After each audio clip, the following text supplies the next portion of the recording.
This tutorial is going to show you how to create a document in CorelDRAW that is prepared for the laser engraver. First thing you're going to do is you're going to get yourself onto the VDI and log into the VDI, and we're going to assume that you know how to do that. Now, next thing that you're going to do, lower left-hand corner, you're going to type search, and you're going to COREL. A couple different CorelDRAW, Corel Connect. What you want to use this CorelDRAW X6. Open that up. It's going to ask you if you want to join a club or whatever. Just say no to it by clicking close down here in the lower right-hand corner. When this opens up, you're going to select Quick Start. You're going to select New Blank Document. You're going to title it your name and whatever we're doing here. This particular project is our speaker back.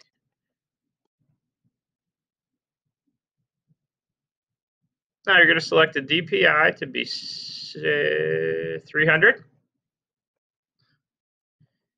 Now, the width of the project that you're going to be using is just, you pretty much have to measure it in square.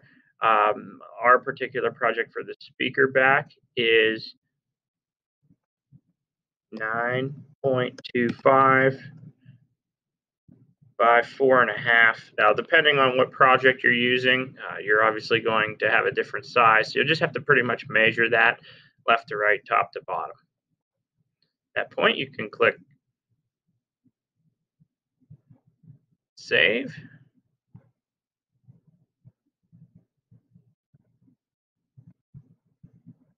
You can click OK.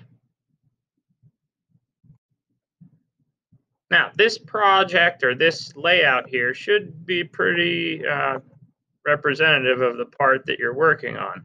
Now, with CorelDRAW, and actually in this particular version, for some reason our top menus tend to hide. But as long as you hover over top with your arrow here, they'll pop up. So don't freak out when you don't see exactly the right tab. They are up there. For some reason, they just hide on us. All right, a couple things we can do here just to kind of quickly get you through putting things on to your Corel document. Text is this little text tool here on the left-hand side. And the text fonts that they have listed here in CorelDRAW.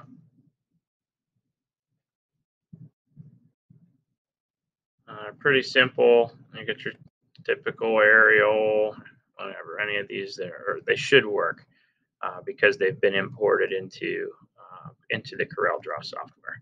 All right, so we've got ourselves a text box. Now, what you can use to move this text box around, increase the size and whatnot, just use this pick tool at the top left. You can make it bigger, you can make it smaller, whatever you want to do. Good idea here in CorelDRAW.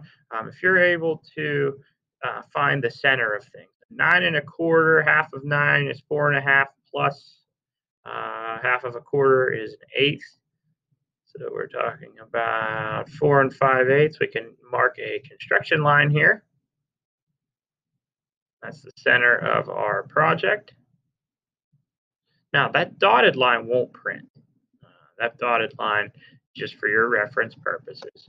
And you can do the same thing if you just click on the arrow up top. 4.5, middle of 4.5 would be 2 1/4. See if we can get in here. And you can always roll in. It's really good to have a mouse with this particular program. See if we can get in here. 2 1/4. So we found our dead center of our project. So we'd like to center our text here.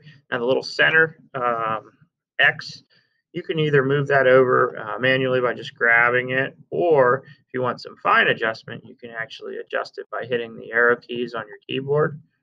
So we got that centered. Now it's time to get a graphic in here. So what you're going to need to do is you'll go out to Google Chrome.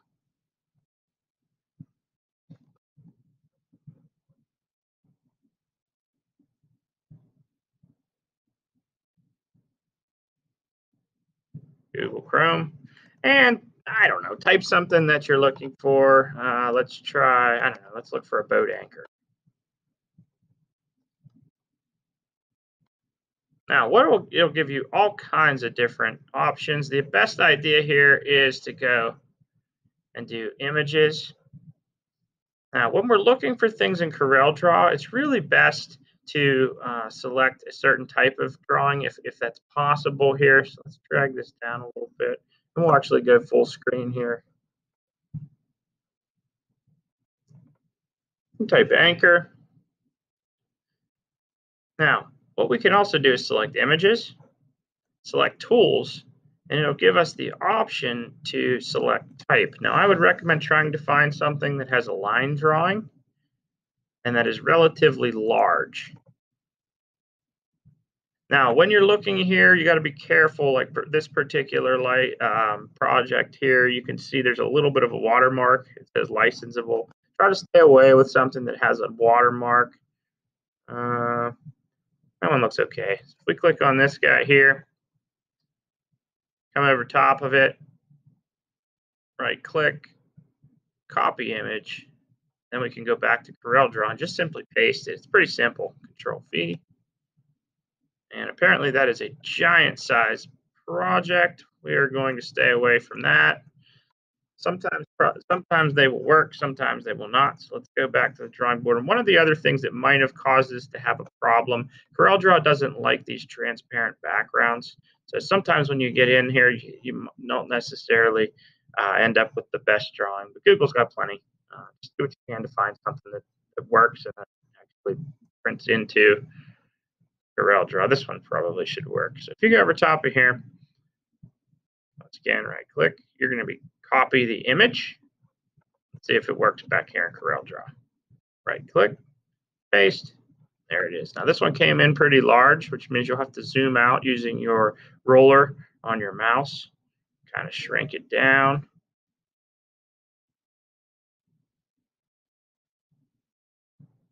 It's really a good idea to have a mouse, especially we found that out with our CAD stuff that we were doing earlier in the semester. It's best to have a mouse to control.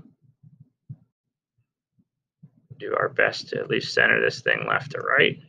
Now, I would leave a little bit of space around the outside just in case the part that you use had to be machined down slightly or whatever is a little bit smaller than what we thought. But really, that's a good design. Try to keep it simple here this semester.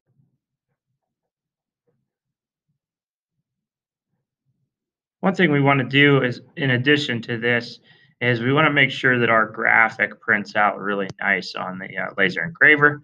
One way we can do this, and this is really a nice tip that we can do, is we want to actually make this thing into a convertible line document. We're going to do that by going to the tab that says bitmaps. And you're going to select outline trace. And if you've done this before, you might have to convert it to a bitmap, or if the image that you have is a little too large, you might have to convert it to a bitmap. If it asks you to do that, go ahead and do it. We'll select line art, and here it did. So obviously, it's asking us that. Sure, let's reduce the bitmap.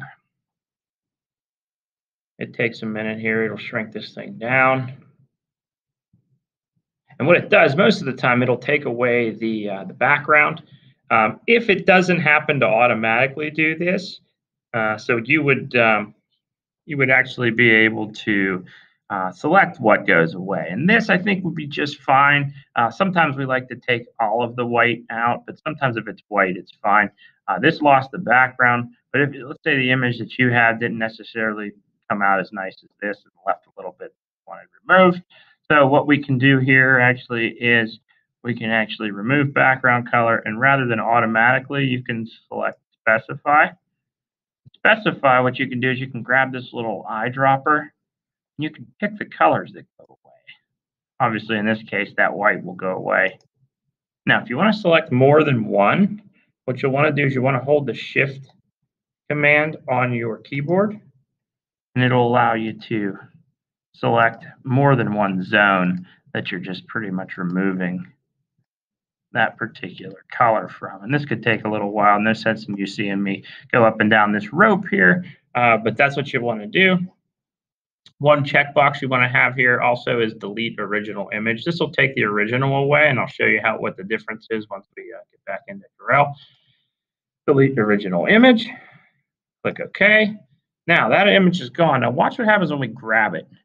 You grab it and kind of see that it's got a little bit of an outline shape on it. That means that you've done what you need to do as far as getting that graphic set up.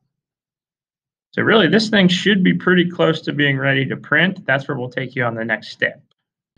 All right, now that we've got a design created here in Corel Draw, we want to make sure that we save this in the right location. You're going to save this just like we have with any of the other projects. You're going to save it as your name, which I think we've already done, but we need to make sure it goes to your spot on the M drive. We're going to go to top left here, File. You're going to do Save As. Your name, speaker. We got the name right, but we didn't get the location. So you're going to need to go here to this PC, MS Tech Ed, Students, your particular teacher, your particular grade level, and your file in here that you've created under your name. And obviously yours will be your name. Now at this point, we can come back in, we can make adjustments as needed. We're going to go ahead and assume that this is in good shape here for printing. So now we're going to make our next step to print. So from here, what you're going to do is you're going to go to the top left, File, Print, and you're going to find the printer that is listed here as Laser Engraver, either Mini 18 or Mini 24. Either Mini 18 or Mini 24, whatever one there's not a line at. We'll go with 18 here, and you're going to hit this button that says Preferences. That's going to bring up the properties of the printer. And you're going to want your DPI here to be 600, your job type to be raster, because we're not cutting anything out with a vector. So raster just kind of scratches the surface. We want the size of our part to be exactly what we had there. It was 9.25 by 4.5, and that'll change obviously if you have a different size part. Leave autofocus off because we are dealing with varying thicknesses. So your teacher will set the focus up for you on this project, on this part. All right, speed for wood is a raster setting of 60% for speed, power being 100%. Vector, we don't have to worry about. That's for if we were cutting these out. At that point, you click OK.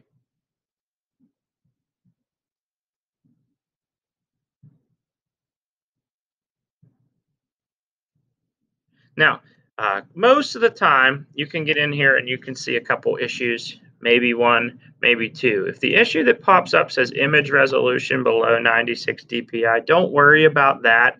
The one that you really need to watch for is if it says image does not fit on media. If it says that, that means that you've either got something out here in the field or you forgot to actually put your put your sizing correctly there in the layout in the general. So you're okay here. At that point, you're going to click print. You're going to make your way over to the laser engraver. The small one is the 18, the larger one is the 24. And at that point, you can just simply go through the on-screen menu and find the part that says your name and whatever you've called this here.